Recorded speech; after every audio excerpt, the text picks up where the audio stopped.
یعنی که یک آلبومی که شونمسی دارد زیاد از 15 رپ بود یا 16 رپ بود که 13 هم رپ ما خوندم прямо ефір дادن که قریسالا زنگ زد. در دست ما کنترکت داشتیم ما باید میپفتم در صحیفه انا دایجا کی را باور کنید جهانگیر راست میگه یا شونمسی؟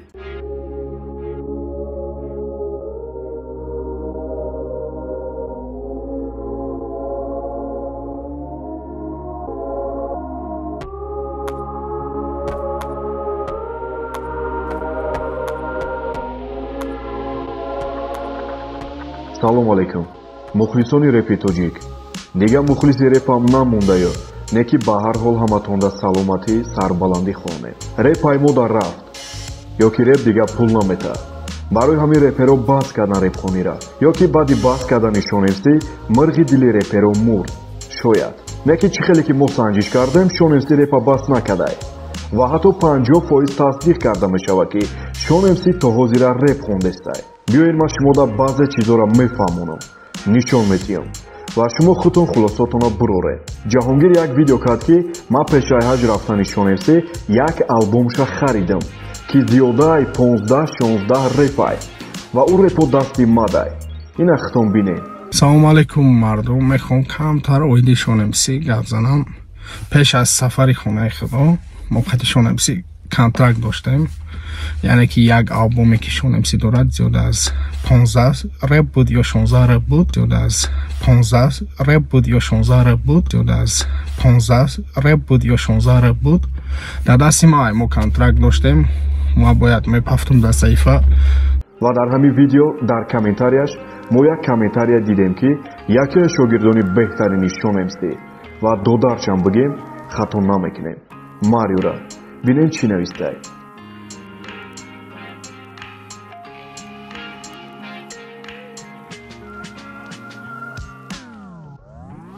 و حتی گفته که جواب میگم در گپم یعنی ای گپ معلوم مشود که ماریو چیزی را میدونه عجایبی کار میدونید در چی ای وقتی ماریو قطعی شونمسی برنامه میکنه شونمسی در برنامه میگه که نه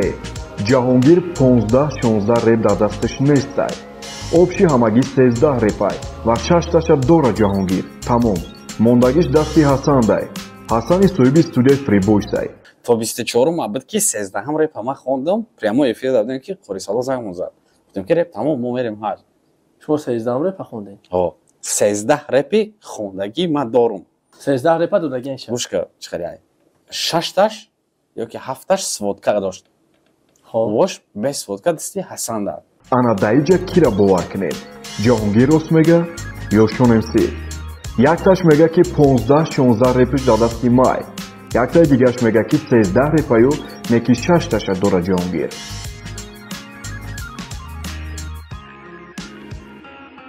як факти дигартон бугум шонемсӣ ба гуфтаи худаш репош сводка накарда дасти студияи фрибойс ҳасандай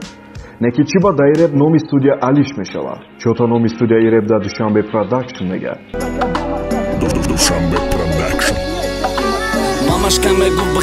и реп дам душанбе продакшн мега ира чӣ хе бифаҳмем ай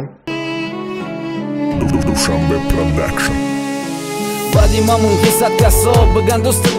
қариб ки ҳамаи репои шонемсӣ ай студияи душанбе рекард садо мета вале шонемсӣ мега репора дар фрибой запис кардам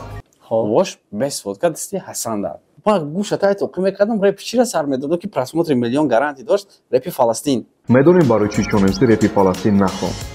барои ки мардум хитиш накунад ва нага ки инаи репи навай дар бораи фаластин ҳозирашда шонемсӣ ровна 12 репш биромадагиай биёед мебинем ки ай тарафи шонемсӣ 13 реп мебирояду тамом ё ки ай 13 зиёд мешавад агар ки ай 13 ки зиёд шид маълум мешавад ки шонемсӣ ба реп баргашт